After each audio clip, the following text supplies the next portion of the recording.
La columna semanal en BAE Negocios de Guillermo Moreno, Norberto Iscovich y Claudio Comari. Economía a puro peronismo.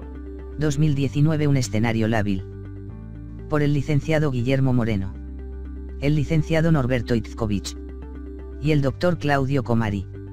Elegimos este adjetivo, que refiere a un contexto frágil y resbaladizo, cuya característica central es la de mutar rápidamente, porque así será el primer trimestre del año económico en la Argentina. Es tal la inestabilidad de los principales indicadores, tipo de cambio, tasa de interés nominal, inflación, entre otros, que, al igual que el año pasado, resulta imposible la realización de pronósticos certeros de su evolución para el año 2019. Pero la vida continúa y dejar de trabajar o poner en pausa a las empresas no es opción.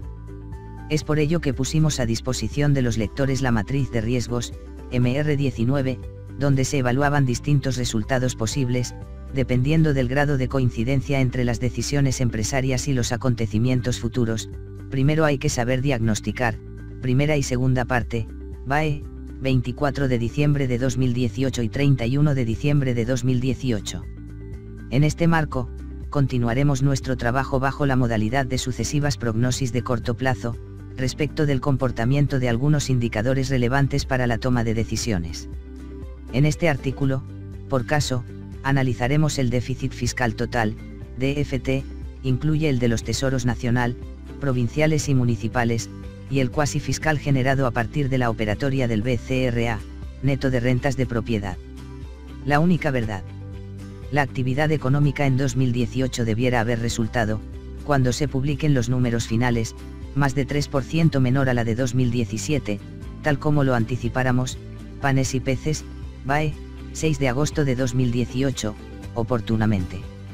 Causa de ello es la performance desastrosa que exhibe el aparato productivo nacional, que afecta a la totalidad de las compañías, sin importar actividad ni tamaño, salvo escasas excepciones. Por eso, abundan, entre las grandes empresas, los procesos preventivos de crisis, concursos y balances que exhiben cuantiosos quebrantos, así como los ceses de operaciones entre las de menor envergadura. El indicador sobre la utilización de la capacidad instalada en la industria manufacturera, que alcanzó el 63,3% en noviembre pasado, es una muestra más de la insostenible situación. Lo mismo se observa en otras actividades como las del comercio mayorista y minorista, hoteles y restaurantes, actividades inmobiliarias, comunicación, transporte, etc. Recaudación con tendencia negativa. Cuando se acelera la inflación, se produce una distorsión en términos nominales en la comparación de cifras en una serie de tiempo. Evitar errores de análisis exige la utilización de herramientas que aíslen el efecto precio del comportamiento de la variable en estudio.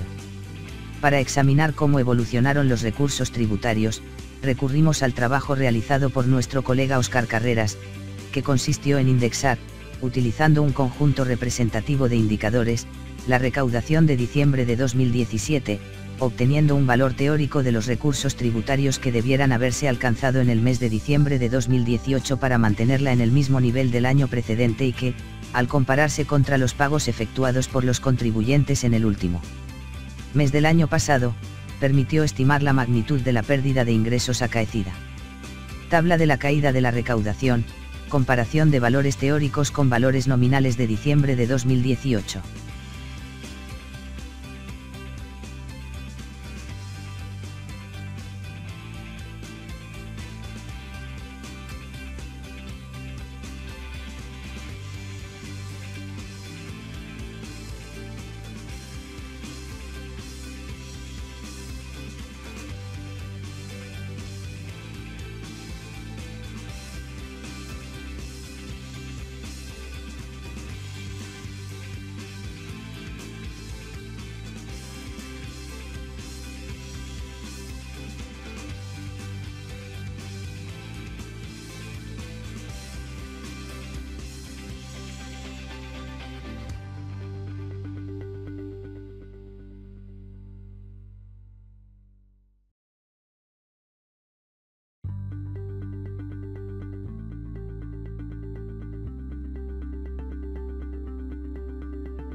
Fuente, elaboración propia en base a datos del Ministerio de Hacienda.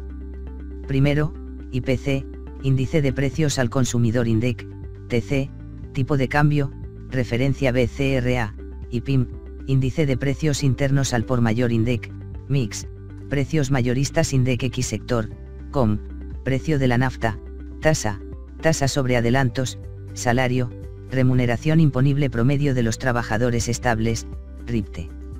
Segundo, esta recaudación teórica contempla considerar constante el nivel de actividad, excepto en los derechos de exportación, que fueron impactados por la sequía. Tercero, este valor teórico se ajustó por la variación del TC y el impacto de la sequía. La primera conclusión relevante es que en diciembre de 2018 hubo una pérdida interanual de recaudación mensual del 13,5%. Adicionalmente, aunque no se explicita en la tabla, para el mes estudiado hubo un ingreso extra de aproximadamente $9.400 millones originado en la modificación del régimen de retenciones, sin el cual, la caída hubiera alcanzado el orden del 16,0%. Este porcentaje es el que expresa, como proxy, la baja en el nivel de actividad, ya sea por sequía o por recesión. Infinanciable. Lo observado en diciembre de 2018, en términos de recaudación y su deterioro, es apenas el comienzo de una situación que se profundizará en el primer trimestre de este año. Esto es así dado que, a pesar de la recuperación en la producción agrícola, la reducción de los ingresos tributarios por la merma de la actividad en el resto de los sectores, será mayor que el ajuste del gasto público reflejado en el presupuesto oportunamente aprobado. Bajo estas circunstancias, el déficit primario, lejos de acercarse al 0% acordado con el FMI, se mantendrá en el orden del 2,7% al 3% del Producto Interno Bruto, PIB. El pago de intereses demandará otro 3,3% del PIB que, sumado a lo anterior, genera un déficit financiero de entre 6% y 6,3%. Pero a ello deben agregarse alrededor de 1% de las jurisdicciones subnacionales y otro 4%, cuasi fiscal, generado por los pasivos remunerados del BCRA. En síntesis, el DFT, neto de rentas de la propiedad, del primer trimestre de 2019, se ubicará en el entorno del 11% del PIB. A diferencia de los años anteriores, los problemas de financiamiento son acuciantes, dado que los fondos provenientes del acuerdo alcanzado entre el Gobierno Nacional y el FMI solo puede destinarse al pago de la deuda en moneda extranjera, por lo que, aun consiguiendo una autorización para la modificación del destino, solo alcanzaría para financiar la mitad de aquel déficit. Todo ello se refleja en los exorbitantes niveles de riesgo país, más allá de esporádicas fluctuaciones, y la imposibilidad de acceder al crédito externo voluntario. Si, por el contrario, la pretensión fuera cubrirlo en el mercado doméstico, dadas las limitaciones establecidas en el último acuerdo con el FMI, ello solo podría realizarse apelando a créditos o activos del sistema financiero ampliado, profundizando el proceso de crowding out, desplazamiento, del sector privado. Persiste entonces el grave desequilibrio de la situación fiscal, pese a los compromisos asumidos, pero ahora es prácticamente infinanciable, lo que, como venimos alertando desde esta columna, no hace más que consolidar uno de los vectores de la supercrisis.